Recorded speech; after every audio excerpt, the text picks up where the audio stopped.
So if you're one of my starters, then you may well have been given the chord sheet to Songbird by Oasis, with a couple of different strum patterns. So let's do a little bit of that song to begin with, using the first pattern, the very beginning pattern, which is a short, short, long. Technically that's a crotchet, 2 crotchets, and a minim. 2 1-beat notes and a 2-beat note, a long one. So what I'm going to do is I'm going to use my kick drum here to get my pulse going. So I've got 4 beats going.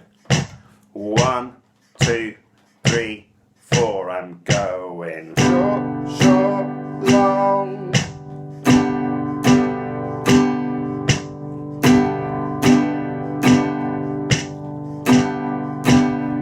Let's switch.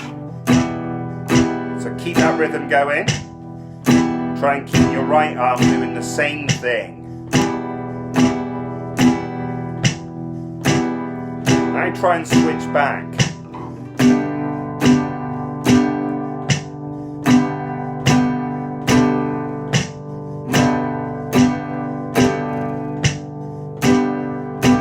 Let's do one more switch to E minor.